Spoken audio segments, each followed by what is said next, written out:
بسم اللہ الرحمن الرحیم والصلاة والسلام علی رسولہ الکریم محمد وعلی آلہ واصحابہ وازواجہ ومن تبعہم بإحسان الی یوم الدین۔ السلام علیکم ورحمۃ اللہ وبرکاتہ۔ کافی عرصہ پہلے نبی کریم محمد صلی اللہ علیہ وعلی آلہ وسلم کی سیرت مبارکہ کو مختصر طور پر پیش کرنے کے سلسلے میں کچھ مضامین لکھے گئے اور الحمدللہ برقی میڈیا پر بہت سے مقامات پر وہ شائع ہوئے اور کتابی صورت میں بھی وہ شائع ہو چکے ہیں۔ ان مضامین کو یہاں صوتی صورت میں اسی طرح سلسلہ وار پیش کیا جا رہا ہے، اور یہ آج جو آپ سن رہے ہیں یہ ان میں سے پہلا عنوان ہے، پہلا موضوع ہے، اور اس کا عنوان ہے پیدائش سے وفات تک کے مراحل۔ اللہ تبارک و تعالیٰ کے آخری نبی اور رسول کریم محمد صلی اللہ علیہ وعلی آلہ وسلم کا نام اور نسب کچھ یوں ہے کہ محمد بن عبداللہ بن عبد المطلب بن ہاشم بن عبد مناف بن قصی بن کلاب بن مرہ بن کعب بن لوئی بن غالب بن فہر۔ اس فہر کا لقب قریش تھا اور قریشی قبیلہ اسی سے منسوب ہے۔ اس فہر سے آگے سلسلہ نسب یوں ہے کہ فہر بن مالک بن النضر بن کنانہ بن خزیمہ بن مدرکہ بن الیاس بن مدر بن نزار بن معد بن عدنان، جو کہ یقیناً اسماعیل علیہ السلام کی اولاد میں سے ہیں۔ یہ شجرہ نسب صحیح سیرت النبویہ میں سے لیا گیا ہے۔ والدہ کی طرف سے رسول اللہ محمد صلی اللہ علیہ وسلم کا شجرہ نسب کچھ یوں ہے کہ آمنہ بنت وہب بن عبد مناف بن زہرہ بن قصی بن کلاب۔ رسول اللہ علیہ السلام کی والدہ کا شجرہ نسب ان کے والد عبداللہ کے ساتھ قصی بن کلاب پر جا ملتا ہے۔ نبی کریم محمد صلی اللہ علیہ وعلی آلہ وسلم کی تاریخ پیدائش۔ مورخین کی اکثریت کا کہنا ہے کہ محمد رسول اللہ صلی اللہ علیہ وعلی آلہ وسلم کی پیدائش مبارک عام الفیل میں ہوئی تھی، یعنی اس سال جس سال ابرہہ نے اپنے ہاتھیوں کا لشکر لے کر خانہ کعبہ پر حملہ کیا تھا، اس سال میں رسول اللہ محمد صلی اللہ علیہ وعلی آلہ وسلم کی پیدائش ہوئی تھی۔ اور تاریخ پیدائش 8 ربیع الاول ہے، موطا مالک میں یہ چیز مذکور ہے۔ 8 ربیع الاول ہے، 12 ربیع الاول نہیں۔ اور پیدائش کا دن سوموار ہے، پیر کا دن ہے، صحیح مسلم میں یہ چیز مذکور ہے۔ نبی علیہ السلام کی تاریخ پیدائش اور اس پیدائش کے دن پر جو کچھ کیا کرایا جاتا ہے اس کے بارے میں تفصیل جاننے کے لیے میری کتاب عید میلاد النبی اور ہم کا مطالعہ کیجیے، انشاءاللہ بہت فائدہ ہوگا۔ اور اللہ تبارک و تعالیٰ نے توفیق عطا فرمائی تو انشاءاللہ اس کتاب کو بھی صوتی شکل میں آواز کی صورت میں آپ سامعین کے لیے پیش کیا جائے گا۔ اس کتاب تک پہنچنے کا رابط یعنی لنک انشاءاللہ ڈسکرپشن میں ذکر کر دیا جائے گا۔ نبی کریم علیہ السلام کی پرورش اور ان کے بچپن کے بارے میں مختصراً معلومات کچھ یہ ہیں کہ رسول اللہ علیہ السلام کے والد عبداللہ نبی کریم محمد صلی اللہ علیہ وعلی آلہ وسلم کی پیدائش سے پہلے ہی فوت ہو چکے تھے۔ عرب کے رواج کے مطابق دودھ پلائی کے لیے نبی علیہ السلام کو بنی سعد یعنی قبیلہ سعد میں بھیجا گیا، اور حلیمہ سعدیہ نے انہیں دودھ پلایا۔ وہاں نبی اکرم صلی اللہ علیہ وعلی آلہ وسلم نے 4 سال بسر فرمائے، اور وہیں رہنے کے دوران ان کے سینہ مبارک کے کھولے جانے اور دھوئے جانے کا واقعہ پیش آیا۔ اس واقعہ کے بعد حلیمہ سعدیہ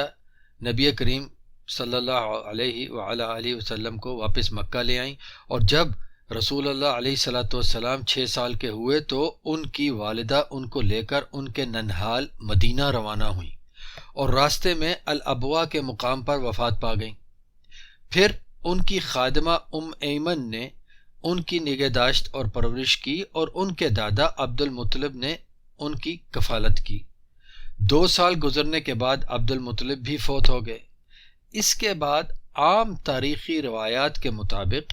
نبی کریم محمد صلی اللہ علیہ وعلی آلہ وسلم کے چچا ابو طالب نے ان کی کفالت اور پرورش کی اور اپنی زندگی کے آخر تک ان کے مددگار رہے۔ پہلا نکاح 25 سال کی عمر میں محمد رسول اللہ علیہ الصلاۃ والسلام کا نکاح ام المومنین خدیجہ بنت الخویلد رضی اللہ عنہا سے ہوا، جن میں سے اللہ تعالیٰ نے اپنے رسول صلی اللہ علیہ وعلی آلہ وسلم کو 4 بیٹیاں اور 2 بیٹے عطا فرمائے۔ 4 بیٹیاں اور 2 بیٹے عطا فرمائے۔ پھر سنا رہا ہوں، 4 بیٹیاں اور 2 بیٹے عطا فرمائے۔ خدیجہ رضی اللہ عنہا نے رسول اللہ صلی اللہ علیہ وعلی آلہ وسلم کے ساتھ 25 سال بسر فرمائے۔ اللہ کے آخری نبی اور رسول کریم محمد صلی اللہ علیہ وعلی آلہ وسلم کی اولاد، ان میں 4 بیٹیاں تھیں اور 2 بیٹے۔ بیٹیوں کے نام رقیہ، زینب، ام کلثوم، فاطمہ رضی اللہ عنہن اجمعین، اور بیٹوں کے نام القاسم، عبداللہ، ابراہیم رضی اللہ عنہم اجمعین۔ یہ تیسرے بیٹے ابراہیم، ان کی والدہ ماریہ قبطیہ رضی اللہ عنہا تھی۔ وحی کا آغاز رسول اللہ علیہ الصلاۃ والسلام کو اللہ کی طرف سے تنہائی کی طرف مائل کیا گیا تو وہ غار حرا میں جانے لگے، اور 40 سال کی عمر میں ان پر اللہ تبارک و تعالیٰ نے پہلی وحی نازل فرمائی، جو کہ یہ تھی کہ اقرأ بسم ربک الذی خلق، پڑھ اپنے رب کے نام سے جس نے تمہاری تخلیق فرمائی۔ اس کے بعد ہوتا ہے دعوت اسلام کا آغاز۔ اللہ کا حکم ملنے پر رسول اللہ علیہ الصلوۃ والسلام نے اللہ کی توحید کی دعوت کا آغاز فرمایا، تو سب سے پہلے اللہ کے دین کو ابو بکر الصدیق رضی اللہ عنہ و ارضاہ نے قبول فرمایا، اور رسول اللہ علیہ الصلوۃ والسلام کی دعوت توحید اور خدمت اسلام میں پوری طور پر مددگار ہوئے، اور ان کے ہی ذریعے عثمان، طلحہ اور سعد رضی اللہ عنہم اجمعین پہلے اسلام لانے والوں میں سے ہوئے، یعنی سابقین الاولین میں سے ہو گئے۔ اور خواتین میں سے سب سے پہلے ام المومنین خدیجہ رضی اللہ عنہا نے اسلام قبول کیا، اور بچوں میں سب سے پہلے علی رضی اللہ عنہ نے، ان کی عمر اس وقت 8 سال تھی۔ کچھ ہی دنوں میں ہر طرف سے ان کی مخالفت شروع ہو گئی اور سختیاں کی جانے لگیں، یہاں تک کہ سمیہ اور ان کے خاوند یاسر رضی اللہ عنہما کو اذیتیں دے دے کر شہید کر دیا گیا۔ یہ دونوں بالترتیب اسلام کے پہلے شہید ہیں۔ سمیہ اور ان کے خاوند یاسر رضی اللہ عنہما یہ اسلام کے پہلے شہید ہیں۔ جب مسلمانوں پر ظلم و ستم بہت بڑھ گیا تو رسول اللہ علیہ الصلوۃ والسلام نے انہیں حبشہ کی طرف ہجرت کرنے کی اجازت فرمائی، تو 80 مرد اور 1 خاتون نے ہجرت کی۔ نبوت کے 10ویں سال میں رسول اللہ علیہ الصلوۃ والسلام کے چچا ابو طالب اسلام قبول کیے بغیر فوت ہو گئے، اور تھوڑے ہی عرصے بعد ان کی یعنی نبی علیہ الصلوۃ والسلام کی دوسری بڑی مددگار اور غم خوار ام المومنین خدیجہ رضی اللہ عنہا فوت ہو گئی۔ پھر رسول اللہ علیہ الصلوۃ والسلام طائف تشریف لے گئے، وہاں بھی دین حق کی دعوت دینے کی پاداش میں ظلم و جور کا سامنا کرنا پڑا۔ واپس مکہ مکرمہ تشریف لائے اور مطعم بن عدی کی حفاظت میں ٹھہرے۔ اس کے بعد رسول اللہ علیہ الصلوۃ والسلام کو سفر معراج کروایا گیا، اور براق پر سوار کروا کر مسجد الحرام سے یعنی خانہ کعبہ والی مسجد سے مسجد اقصی لے جایا گیا، جہاں نبی کریم محمد صلی اللہ علیہ وعلی آلہ وسلم نے سب نبیوں کی امامت کروائی، اور وہاں سے آسمانوں پر لے جایا گیا۔ جب رسول اللہ محمد علیہ الصلوۃ والسلام نے واپس آ کر اپنے اس سفر کی خبر دی تو سب نے ان کی بات کو جھٹلا دیا، صرف اور صرف ابو بکر رضی اللہ تعالی عنہ نے تصدیق کی، اور اسی وجہ سے ان کو الصدیق لقب دیا گیا۔ پھر اس کے بعد رسول اللہ علیہ الصلوۃ والسلام جب اللہ کے دین کی دعوت کے لیے مختلف موقعوں پر میلوں، اجتماعی بازاروں اور منڈیوں میں اکٹھے ہونے والے قبیلوں کے پاس تشریف لے جاتے تو ابو لہب ان لوگوں کو جا جا کر کہتا کہ یہ جادوگر ہے، یہ جھوٹا ہے، اس کی بات مت سننا، اور لوگ رسول اللہ علیہ الصلوۃ والسلام سے ملنے اور ان سے بات کرنے سے دور دور رہتے، یہاں تک کہ نبوت کے 11ویں سال میں حج کے لیے آنے والے قبیلہ خزرج کے ایک وفد کی نبی کریم صلی اللہ علیہ وسلم سے ملاقات ہوئی، اور اللہ نے ان لوگوں کے دل اسلام کے لیے کھول دیے اور وہ لوگ مسلمان ہو گئے، اور اسلام کی دعوت لے کر مدینہ منورہ، جو کہ اس وقت تک یثرب کہلاتا تھا، واپس تشریف لے گئے۔ ان کی دعوت پر اللہ نے کئی اوروں کو، کئی دوسرے لوگوں کو مسلمان بنا دیا۔ پھر نبوت کے 12ویں سال میں مدینہ سے مسلمانوں کے گروہ نے آ کر رسول کریم صلی اللہ علیہ وعلی آلہ وسلم سے بیعت کی، جسے بیعت عقبہ الاولیٰ یعنی پہلی بیعت عقبہ کہا جاتا ہے،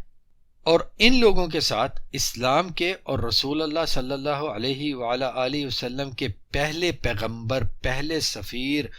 مصعب بن عمیر رضی اللہ عنہ، جن کا لقب مصعب الخیر ہے، ان کو بھیجا گیا، اور ان کے ذریعے، مصعب کے ذریعے، اللہ تعالیٰ نے کئی اور لوگوں کو جہنم سے نجات دی اور اپنے دین میں داخل فرمایا۔ اگلے سال یعنی نبوت کے 13ویں سال مصعب بن عمیر رضی اللہ عنہ کے ساتھ کئی مسلمان مدینہ سے مکہ آئے اور رسول اللہ علیہ الصلوۃ والسلام سے بیعت کی۔ اس بیعت کو بیعت عقبہ الثانیہ یعنی دوسری بیعت عقبہ کہا جاتا ہے۔ مصعب الخیر، جو کہ نبی علیہ الصلوۃ والسلام کے پہلے سفیر اور پہلے پیغمبر اور پہلے معلم اسلام بنا کر بھیجے گئے تھے، ان کے بارے میں معلومات کے لیے آپ میری کتاب مثالی شخصیات کا مطالعہ فرمائیے۔ اس کتاب کے 3 حصے ہیں، اور جو تینوں کے تینوں الحمدللہ شائع ہو چکے ہیں کتاب و سنت لائبریری پر، کتاب و سنت.com پر تینوں حصے شائع ہو چکے ہیں، اور ان تینوں حصوں میں 45 ایسے صحابہ اور صحابیات کے حالات زندگی ذکر کیے گئے ہیں جنہیں کہ آج کے مسلمانوں کی بہت بڑی اکثریت جانتی تک نہیں، اور وہ اسلام کے ہیروز میں سے ہیں۔ جی، تو بات ہو رہی تھی 13ویں سال میں دوسری بیعت عقبہ کے ہونے کی۔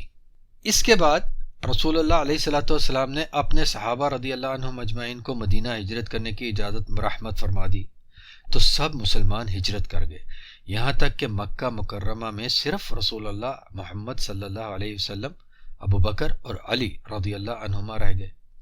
جب اللہ تعالیٰ نے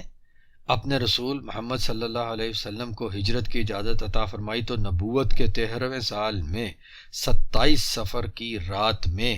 رسول اللہ محمد صلی اللہ علیہ وعلی آلہ وسلم نے ابو بکر رضی اللہ عنہ کے ساتھ اپنا گھر چھوڑا اور مدینہ روانہ ہو گئے، اور 12 ربیع الاول سوموار کے دن ضحیٰ کے وقت رسول اللہ صلی اللہ علیہ وسلم قباء میں داخل ہوئے۔ انصار نے اپنے تمام اسلحہ کے ساتھ نبی کریم علیہ الصلوۃ والسلام کا استقبال کیا، اور یہاں نبی علیہ الصلوۃ والسلام نے انصار سے سب سے پہلا خطاب فرمایا اور ارشاد فرمایا، یا ایھا الناس افشوا السلام واطعموا الطعام وصلوا باللیل والناس نیام تدخلوا الجنۃ بالسلام۔ اے لوگو، سلام پھیلاؤ اور کھانا کھلاؤ، یعنی بھوکوں کو کھانا کھلاؤ، اور رشتہ داریوں کو جوڑے رکھو، اور جب لوگ سو رہے ہوتے ہیں تم لوگ اس وقت نماز پڑھو، سلامتی کے ساتھ جنت میں داخل ہو جاؤ گے۔ یعنی اگر یہ کام کرو گے تو سلامتی کے ساتھ جنت میں داخل ہو جاؤ گے۔ سنن ابن ماجہ کتاب اقامت الصلاۃ والسنۃ فیہا باب 174 174۔ اور قباء میں ہی رسول اللہ علیہ الصلوۃ والسلام نے اسلام کی سب سے پہلی مسجد تعمیر فرمائی، پھر مدینہ تشریف لے گئے۔ مدینہ میں رسول اللہ علیہ الصلوۃ والسلام نے سب سے پہلے مسجد نبوی تعمیر فرمائی اور مسجد کی مشرقی جانب اپنی بیگمات کے لیے کمرے بنوائے۔ مہاجرین اور انصار میں بھائی چارہ کروایا۔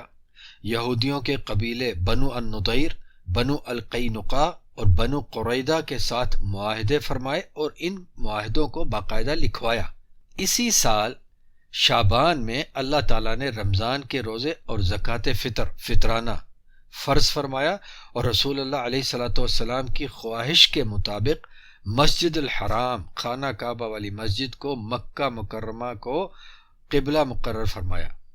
ہجرت کے دوسرے سال 17 رمضان جمعہ کے دن معرکہ بدر واقعہ ہوا، جس میں اللہ تعالیٰ نے مسلمانوں کو بہت واضح اور بڑی کامیابی عطا فرمائی۔ ہجرت کے بعد اللہ کی دین کی سربلندی اور ایک اکیلے اللہ کی عبادت کے لیے زبانی، مالی، جسمانی جہاد کرتے کرتے اور ہر طرح کی مشقت برداشت کرتے کرتے ہجرت کے 9ویں سال میں اللہ سبحانہ و تعالیٰ نے اپنے رسول صلی اللہ علیہ وعلیٰ آلہ وسلم اور ایمان والوں کے دل اور آنکھیں ٹھنڈی فرماتے ہوئے انہیں مکہ المکرمہ عطا فرمایا، اور سب ایمان والے اپنے قائد اعظم محمد رسول اللہ صلی اللہ علیہ وعلیٰ آلہ وسلم کی سربراہی میں 8 ہجری 17 رمضان منگل والے دن صبح کے وقت فاتحہ کی حیثیت سے مکہ مکرمہ میں داخل ہوئے۔ ابن مسعود رضی اللہ تعالی عنہ کا کہنا ہے کہ جب نبی علیہ الصلوۃ والسلام مکہ مکرمہ میں فاتحہ کی حیثیت سے داخل ہوئے تو کعبہ کے ارد گرد 360 بت تھے۔ رسول اللہ علیہ الصلوۃ والسلام نے ان بتوں کو اپنے مبارک ہاتھوں میں تھامی ہوئی لکڑی مارتے جاتے اور فرماتے جاتے، جاء الحق وزحق الباطل ان الباطل کان زہوقا، حق آ گیا اور باطل ہلاک ہو گیا، اور باطل ہلاک ہی ہونے والا تھا، اور فرماتے جاتے جاء الحق وما یبدئ الباطل وما یعید، حق آ گیا اور اب باطل ظاہر نہیں ہوگا اور نہ واپس پلٹے گا۔ اور جب تک کعبہ میں موجود سب کی سب تصویریں اور مجسمے ہٹا نہیں دیے گئے، توڑ نہیں دیے گئے، مٹا نہیں دیے گئے، رسول اللہ علیہ الصلوۃ والسلام کعبہ کے اندر داخل نہیں ہوئے۔ اور آج ہم ان کی محبت کا دعویٰ کرنے والے ہمارے گھروں میں، ہمارے کاروباروں کی جگہ میں، ہمارے ہر ایک مقام پر تقریباً تصویریں لٹکی ہوئی ہیں۔ انا للہ و انا الیہ راجعون۔ فتح مکہ کے بعد وہاں سے رسول اللہ محمد صلی اللہ علیہ وعلیٰ آلہ وسلم نے ارد گرد کے علاقوں میں تمام بتوں کو توڑنے اور جلانے کے لیے اپنے فوجی دستے اور اسلام کی دعوت کے لیے دعوتی وفد ارسال فرمائے، اور چند دن قیام فرمانے کے بعد واپس مدینہ منورہ تشریف لے گئے۔ سن 10 ہجری 24 ذی القعدہ کو محمد رسول اللہ صلی اللہ علیہ وعلیٰ آلہ وسلم نے اپنے صحابہ رضی اللہ عنہم اجمعین کے ساتھ حج کے لیے مکہ کی طرف روانگی فرمائی، اور حج پورا فرمانے کے بعد مدینہ منورہ واپس تشریف لائے۔ اس کے بعد نبی علیہ الصلوۃ والسلام کا ان کے رب کی طرف واپسی کا سفر شروع ہوتا ہے۔ حج سے واپسی کے بعد سن 11 ہجری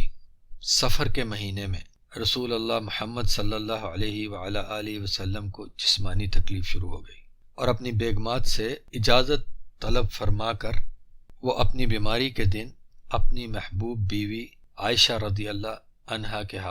گھر گزارنے لگے۔ اپنی محبوبہ بیوی ایمان والوں کی والدہ محترمہ عائشہ رضی اللہ عنہا کے گھر منتقل ہو گئے۔ ابو بکر صدیق رضی اللہ عنہ کو حکم فرمایا کہ لوگوں کی امامت کریں۔ بیماری دن بدن بڑھتی گئی، یہاں تک کہ بروز سموار دوپہر سے کچھ دیر پہلے محمد رسول اللہ صلوات اللہ علیہ وسلم اپنے رب اللہ سبحانہ و تعالیٰ کے پاس بلا لیے گئے۔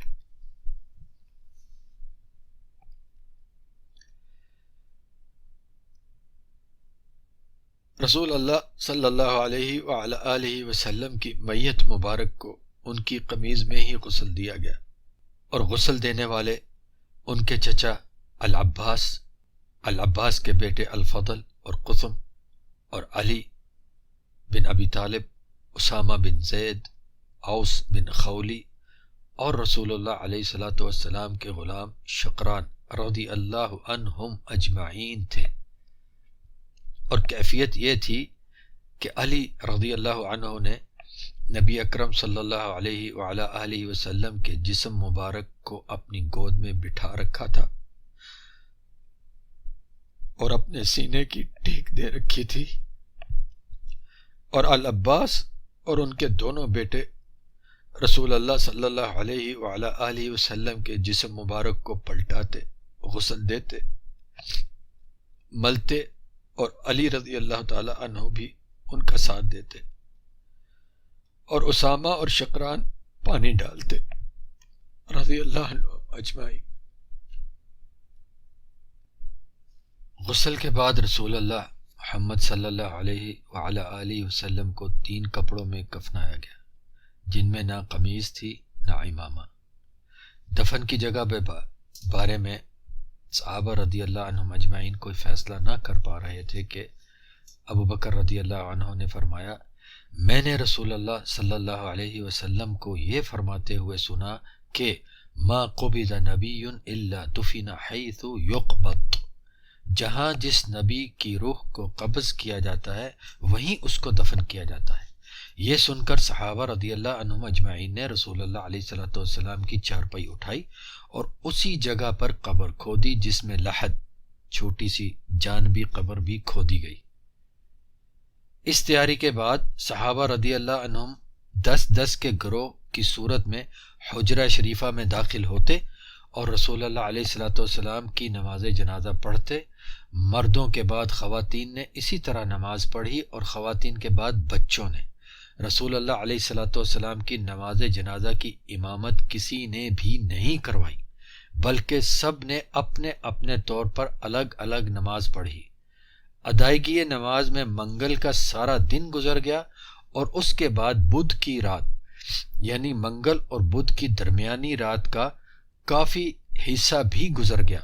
تقریباً آدھی رات کے قریب نبی اکرم رسول اللہ محمد صلی اللہ علیہ وعلی آلہ وسلم کے جسم مبارک کو دفن کر دیا گیا۔ اللہ کی وحی کا دروازہ ہمیشہ ہمیشہ کے لیے بند ہو گیا۔ وما محمد الا رسول قد خلت من قبله الرسل افإن مات او قتل انقلبتم على اعقابكم ومن ينقلب على عقبيه فلن يضر الله شيئا وسيجزي الله الشاكرين۔ محمد بھی اسی طرح ایک رسول ہیں جس طرح ان سے پہلے رسول ہو گزرے ہیں۔ اگر وہ مر جائیں یا قتل کر دیے جائیں تو کیا تم لوگ اپنی ایڑیوں پر واپس پھر جاؤ گے؟ اور جو کوئی اپنی ایڑیوں پر واپس پھر جائے گا تو وہ اللہ کو تو ہرگز کسی چیز میں کوئی نقصان نہیں پہنچائے گا، اور اللہ جلد ہی شکر کرنے والوں کو اجر عطا فرمائے گا۔ اللہم صلی علی محمد وازواجہ وذریتہ کما صلیت علی آل ابراہیم وبارک علی محمد وازواجہ وذریتہ کما بارکت علی آل ابراہیم انک حمید مجید۔